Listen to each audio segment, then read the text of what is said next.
Hello friends, आपके अपने YouTube channel MIM news bulletin में आपका हार्दिक स्वागत है।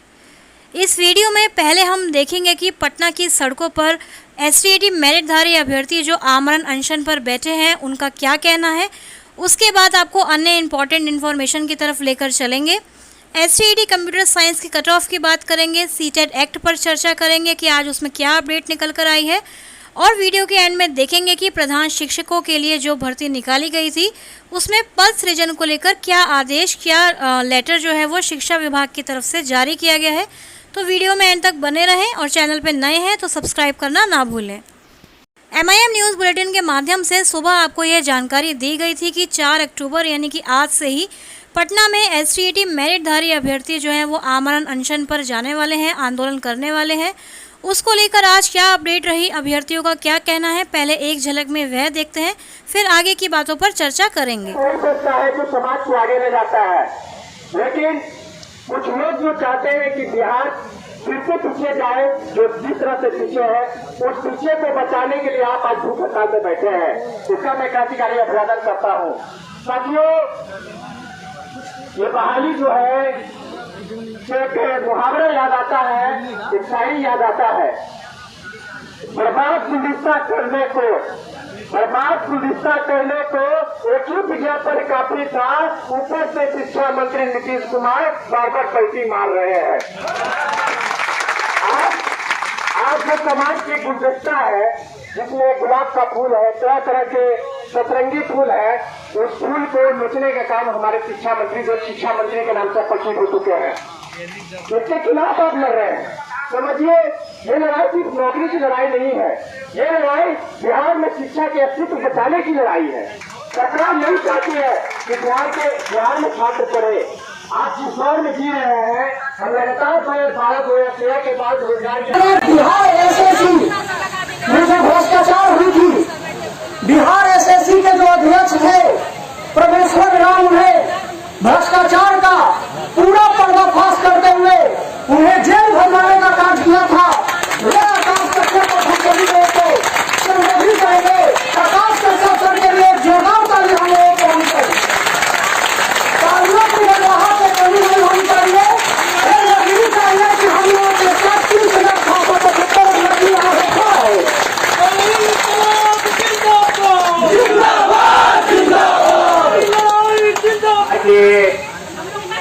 पुणे से आए हुए तमाम अभ्यर्थी आंदोलन के क्रांतिकारी साथी को हम बिहार के अभ्यर्थी के रोजगार आंदोलन के माध्यम से आपके रोजगार आंदोलन, आपके मेट आंदोलन को लगातार शुरू दिन से ही समर्थन में है, और आज आपके आंदोलन को फिर से नए तेवर, नए ऊर्जा के साथ शिक्षा मंत्री जो हमारे नाक के नीचे बैठे हुए, आपके नाक के नीचे हमारे मुख्यमंत्री हैं, हमारे शिक्षा मंत्री तो नहीं है कहिए, उनको शिक्षा मंत्री कहिए, जो पूरे आप लोगों का जीवन जो है शिक्षा निर्भर बना के रखती है।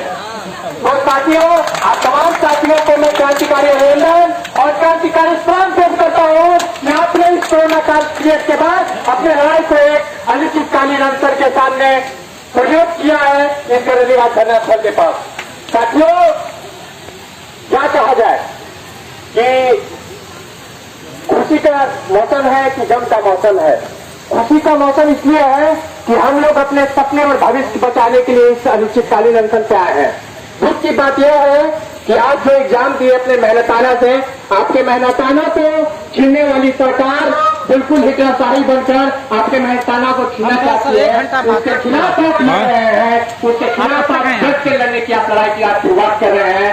ये लड़ाई सिर्फ मत समझिए कि आप अनशन के हैं। आपके साथ भगत सिंह, अम्बेडकर, भगत सिंह जैसे जो जेल में रहकर भूतंता करके अंग्रेजों के खिलाफ भी बोल चुका था। तो देखा आपने कैसे भारी संख्या में पटना में मेरिटधारी अभ्यर्थी प्रदर्शन कर रहे हैं, और उनकी यही मांग है कि विज्ञापन का पालन कराया जाए, यानी कि विज्ञापन की शर्तों के आधार पर STAT मेरिट लिस्ट वाले अभ्यर्थियों की बहाली नियुक्ति हो जानी चाहिए। तो उनकी यही मांग है। देखते हैं सरकार पर इसका क्या असर पड़ता है, क्योंकि सुबह ही हमने देखा था, एक खबर के माध्यम से हमने आपको बताया था कि सरकार तमाम 80,000 जो अभ्यर्थी हैं STAT क्वालिफाइड अभ्यर्थी, उन सभी को 7वें चरण की बहाली में शामिल होने की बात कर रही है और नियमावली में संशोधन भी करने जा रही है।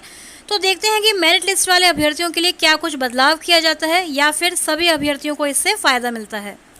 चलिए अब बात करते हैं STET कंप्यूटर साइंस के कट ऑफ के बारे में, जो हाल ही में बिहार विद्यालय परीक्षा समिति द्वारा जारी की गई है। देखते हैं इसमें कैटेगरी वाइज क्या क्या कट ऑफ गई है। सबसे पहले देखिए UR ओपन यानी जनरल कैटेगरी की बात करें तो 114 यानी 114.9186 यहाँ पे कट ऑफ लिखी गई है, बताई गई है, जो काफ़ी ज़्यादा है। उसके बाद हम UR फीमेल की बात करें तो 101 यानी कि 101.5, EWS ओपन 106.5, EWS फीमेल की बात करें तो 90.5, काफ़ी ज़्यादा डिफरेंस है EWS जनरल और EWS फीमेल की कट ऑफ में। उसके बाद BC ओपन में 109, BC फीमेल के लिए 95.8, EBC ओपन में 105, EBC फीमेल के लिए 88.8, SC ओपन की बात करें तो 95.86, SC फीमेल की 75.78, ST ओपन 102.7 और ST female 76.57 cut off computer science में गई है। तो फ्रेंड्स, आप भी कैटेगरी वाइज अपनी कट ऑफ जो है स्क्रीन पर पॉज करके देख सकते हैं, चेक कर सकते हैं। अब चलते हैं CTET एक्ट केस की तरफ। सुबह हमने आपको जानकारी दी थी कि आज यह केस सीरियल नंबर 3 पर लिस्टेड है, तो इसकी सुनवाई होने के 100% चांसेस हैं और सुनवाई हुई भी। और फिर से एक नई तारीख यानी 21 अक्टूबर 2021 की तारीख मिली है, यानी इसी महीने की 21 तारीख को अब इसकी फिर से हियरिंग, फिर से सुनवाई की जाएगी। आपको बता दें कि यह केस बिहार TET यानी BTET अभ्यर्थियों द्वारा किया गया है और इस केस में मुख्य मांग यह है कि छठे चरण के नियोजन से CTET पास अभ्यर्थियों को CTET क्वालिफाइड अभ्यर्थियों को बाहर कर दिया जाए और केवल बिहार TET अभ्यर्थियों को ही इसमें शामिल होने का मौका मिले। लेकिन ऐसा होने के चांसेस काफ़ी कम हैं, केस डिस्पोज होने के ज़्यादा चांसेस हैं, क्योंकि हम देख रहे हैं कि बिहार राज्य की तरह अन्य राज्यों में भी, जैसे हाल ही में हमने आपको बताया था कि हरियाणा में भी अब CTET पास अभ्यर्थियों को बहाली में शामिल होने का मौका दिया जा रहा है, उसको भी स्टेट टेट के इक्वल किया गया है। तो यहाँ बिहार में भी इसलिए CTET पास अभ्यर्थियों को बहाली प्रक्रिया में शामिल होने का मौका मिलता है, जो कि 7वें चरण की बहाली में भी अवश्य मिलेगा।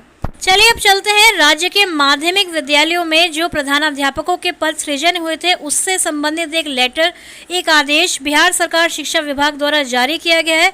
देखते हैं इसमें क्या कुछ लिखा गया है। प्रेषक मनोज कुमार जो विशेष सचिव है शिक्षा विभाग के, उन्होंने ये लेटर निकाला है जिसका विषय है राज्य के माध्यमिक विद्यालय विहीन पंचायतों में स्थापित उच्च माध्यमिक विद्यालयों में प्रधानाध्यापकों के 5334 पदों के सृजन की स्वीकृति के संबंध में, और साथ में आदेश स्वीकृत भी लिखा गया है। तो यह लेटर जो है वो महालेखाकार को लिखा गया है। तो इसका मतलब यह है कि जो वेतनमान आदि का निर्धारण है किया गया था प्रधानाध्यापकों के पदों के लिए, उसको स्वीकृति मिल चुकी है। और जैसे कि हमने आपको पहले जानकारी दी हुई है कि BPSC के माध्यम से बिहार में प्रधानाध्यापकों की बहाली होने वाली है, तो जल्दी अब हम देख सकते हैं कि ये जो आदेश है, जो ये पदों के सृजन है, इसको स्वीकृति मिल चुकी है। तो इस साल के एंड में या फिर नए साल में प्रधानाध्यापकों की बहाली का नोटिफिकेशन हमें देखने को मिल सकता है। भले ही इसका काफ़ी ज़्यादा विरोध हो, जो नियमावली बनाई गई थी उसका काफ़ी विरोध भी हुआ, आंदोलन वगैरह, संघर्ष वगैरह भी किया जा रहा है, लेकिन फिर भी सरकार का जो इरादा है वो यही है कि BPSC के माध्यम से हेडमास्टर की बहाली की जाए और उसके लिए वेतनमान आदि की स्वीकृति भी मिल चुकी है। डिटेल में आप इस लेटर को अपनी स्क्रीन पर पॉज करके पढ़ सकते हैं। जो भी अभ्यर्थी हेडमास्टर की प्रधानाध्यापकों की बहाली प्रक्रिया में शामिल होना चाहते हैं, एग्जाम देना चाहते हैं, वह इस लेटर को ध्यान से अपनी स्क्रीन पर पॉज करके पॉइंट बाय पॉइंट आराम से पढ़ सकते हैं। फ्रेंड्स, ये थी अभी तक की सारी अपडेट्स। इसी तरह 7वें चरण की शिक्षक बहाली से संबंधित या फिर बिहार में चल रही छठे चरण की नियोजन प्रक्रिया से रिलेटेड कोई भी इन्फॉर्मेशन आएगी तो सबसे पहले आपको अपडेट किया जाएगा। इसके लिए MIM न्यूज़ बुलेटिन को सब्सक्राइब करें एवं बेल आइकन दबाना ना भूलें। Thank you for watching.